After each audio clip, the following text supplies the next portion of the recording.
$250 million, $250 million. That's money stolen from us, stolen from you, stolen from taxpayers. So technically, we're all victims here.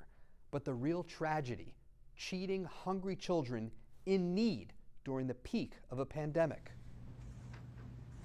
In March 2020, early in the pandemic, a small group of people in Minnesota had an idea and saw an opportunity. And that opportunity, according to federal prosecutors, was for the nonprofit organization Feeding Our Future and its founder Amy Bach to exploit the U.S. government's new rules for child nutrition programs when COVID shut down schools and sent everyone home.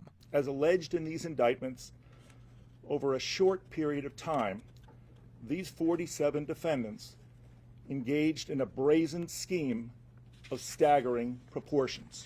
Here's how it all allegedly went down. The U.S. Department of Agriculture sending money to each state to pay for those nutrition programs.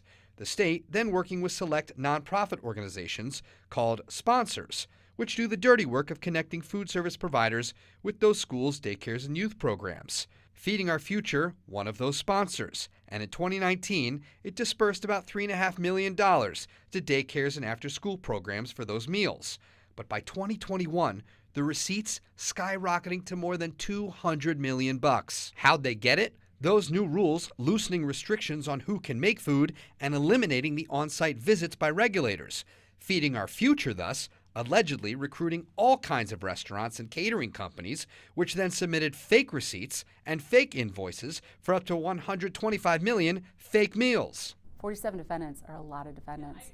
Erica MacDonald is a former U.S. attorney from Minnesota who served during the onset of the pandemic. This alleged scheme took advantage of the fact that there were loosened restrictions. Loosened because we had to get large amounts of money out. Loosened because people were confined to their homes. Loosened because we were all sheltering in place. I mean, there was a wide variety of considerations that went into place for every agency in determining what business as usual looks like during the course of a pandemic. All told, the defendants allegedly collecting up to $250 million, and they apparently enjoyed spending it. $30,000 at a jewelry store in Dubai, $114K on a Cadillac Escalade, and more than $1.1 million to buy this house in Plymouth, among many other purchases. Prosecutors today signaling there is more to come in this case. MacDonald thinking prosecutors will soon uncover lots more across the country. Typically when you discover a fraud, it's like an iceberg, and you discover the tip of the iceberg, and what lies beneath is much greater and more vast than you can possibly understand at first. Some of the defendants, including Amy Bach, making their first court appearances on Tuesday, but according to prosecutors, they even conceded that some defendants of those 47, they've already fled the country.